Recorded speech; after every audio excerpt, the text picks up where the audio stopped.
Le sens de la vie.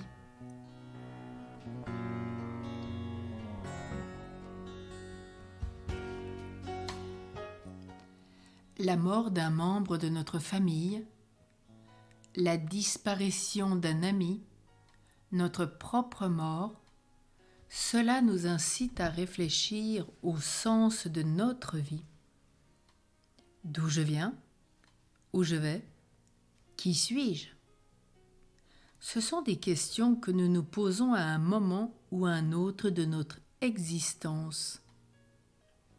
Saint Paul nous rappelle dans sa première épître aux Corinthiens, chapitre 8, verset 6.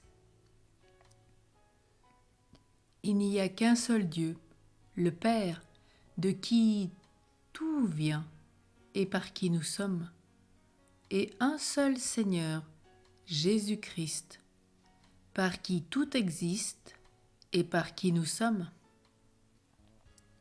Tout vient de Dieu et nous retournerons à Dieu.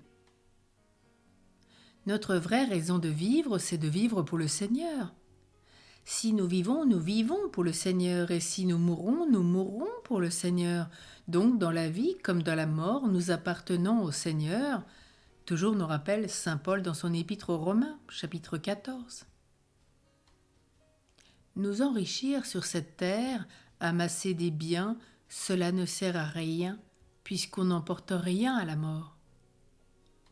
Il vaut mieux nous enrichir en vue de Dieu, et bien prendre conscience que nos actions ont toute leur valeur à cause de Dieu. Toujours Saint Paul nous dit que vous mangiez, que vous buviez, quoi que vous fassiez, faites tout pour la gloire de Dieu.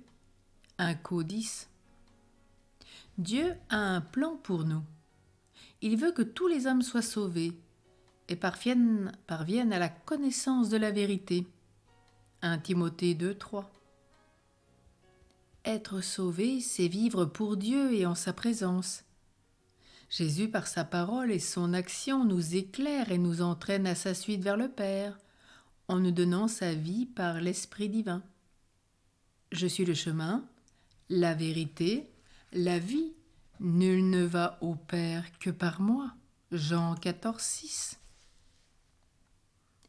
La volonté du Père, c'est que quiconque voit le Fils et croit en lui ait la vie éternelle. Et Jésus le ressuscitera au dernier jour. Jean 6, 40. Coupés de Dieu, alors, nous ne pouvons pas remonter à lui par nos propres forces à cause du péché qui nous aveugle et nous affaiblit. Il nous faut le secours de Dieu manifesté par son Verbe incarné dans notre chair, Jésus. Le commandement de Dieu, c'est croire au nom de son Fils Jésus-Christ et nous aimer. 1 Jean 3, 23. Nous devons donc développer notre vie dans la foi en Jésus, suivre son enseignement de lumière pour marcher dans la lumière et nous aimer les uns les autres comme il nous aime. La passion de Jésus, c'était son Père. Toute sa vie convergeait vers le Père qui le ressuscitera. C'est pourquoi qui invoquera le nom du Seigneur sera sauvé. Romains 10, 13. Il nous faut persévérer dans notre foi en Dieu, dans notre espérance du ciel et dans l'amour de Dieu et du prochain. Parce que qui aura tenu bon jusqu'au bout sera sauvé, malgré les vicissitudes et adversités rencontrées. Dès ici-bas, nous vivons le ciel, le purgatoire ou l'enfer, selon nos propres choix. Nous aurons des comptes à rendre à Dieu pour les talents reçus de lui et notre façon de les employer. Matthieu 25.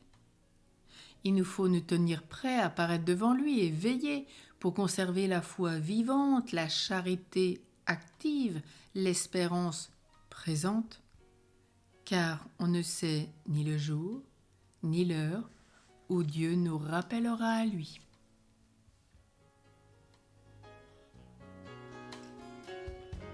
Laissons-nous exhorter. Laissons-nous ce matin interpellés par la mort d'un de nos proches, car un jour notre tour viendra aussi. Profitons d'éclairer davantage notre foi pour avoir la joie de marcher vers le Seigneur, puisqu'il est notre seul et véritable but, le bonheur éternel pour lequel il nous a fait. Laissons-nous interpeller par la grâce de Dieu, présente en toutes circonstances, et nous attirant à lui, pour vivre en sa présence, heureux d'être tant aimés. Si les âmes du purgatoire pouvaient revenir sur terre, elles vivraient certainement bien mieux qu'elles n'y ont vécu. À nous de faire ce qu'il faut pour parvenir au paradis.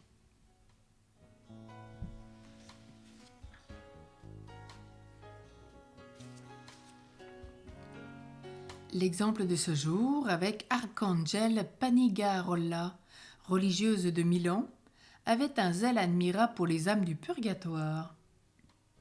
Elle priait beaucoup et faisait prier pour elles. Cependant, elle ne priait presque jamais pour l'âme de son père, Gothard, bien qu'elle l'eût aimé pendant sa vie terrestre. L'idée lui en venait quelquefois, mais elle pensait tout de suite à autre chose ou à d'autres âmes. Le jour des morts, étant en prière dans sa chambre, son ange gardien lui apparut tout d'un coup et la conduisit au purgatoire. Là, parmi une multitude d'âmes, elle reconnut celle de son père, plongée dans un étang d'eau mêlée de glace. À peine Gothard eut-il aperçu sa fille qu'il lui cria « Hélas, Arcangel, comment as-tu pu oublier ton malheureux père dans la peine ? Tu te montres rempli de charité envers les étrangers, et j'en ai vu beaucoup monter au ciel grâce à tes prières, mais pour moi, à qui tu dois tant, tu n'as pas la moindre compassion. » Arcangel, à ces reproches qu'elle méritait, fondit en larmes et promit à son père qu'elle ferait sans retard tout ce qu'on lui demanderait. L'ange la conduisit dans un autre lieu et lui demanda pourquoi Dieu avait permis qu'elle ne priât pas pour son père malgré le nombre de fois qu'elle avait pensé à le faire. Elle dit « Je me rappelle même qu'un matin, où je commençais à prier pour lui, je fus ravie en esprit, et il m'en semblait que je lui offrais un pain très blanc, mais qu'il le regardait d'un air dédaigneux et refusait de le prendre. Ce qui me fit craindre qu'il ne fût damné. Après cette vision, je ne songeais plus guère à prier pour lui, tandis que je priais beaucoup pour les autres. » L'ange lui répondit « Votre oubli a été permis par Dieu à cause du peu de zèle de votre père à travailler à son salut et à pratiquer les œuvres pieuses que le ciel lui inspirait. Dieu a permis que vous agissiez envers lui comme il a agi lui-même envers le Seigneur. Oubli pour oubli. Telle était la signification de ce refus de pain qui vous a été montré. » Arcangel revint à elle, mais elle était si brisée de chagrin qu'elle n'avait plus un moment de calme. Il lui semblait toujours entendre les cris de son pauvre père et elle en pleurait beaucoup. Elle multiplia les prières et les pénitences. Alors un jour, l'âme de son père lui apparut glorieuse, inondée de joie. Elle remercia sa fille, puis s'éleva au ciel, laissant Arcangel avec autant de bonheur qu'elle avait eu de peine.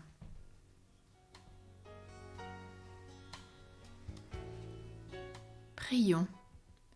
Seigneur, Maître de la vie et de toutes choses, nous savons que nous venons de toi et nous retournons à toi, la source de la vie. C'est en toi que nous avons la vie, le mouvement et l'être. Garde-nous reconnaissants pour la gratuité de notre existence qui nous donne part à ton royaume par un pur effet de ta bonté. Garde-nous respectueux de la vie, attentifs à la favoriser et à la développer en chacun de nos frères, comme en nous. Merci pour toutes les lumières que tu nous as données sur l'au-delà de cette vie terrestre, où tu nous révèles, par Jésus, à quelle dignité nous sommes appelés et quel héritage nous est promis, puisque par grâce nous sommes fils de Dieu et co-héritiers de ton Fils bien-aimé. Sois béni pour le salut assuré de nos frères du purgatoire. Que par ta miséricorde, Seigneur, les âmes des fidèles défunts reposent en paix. Amen.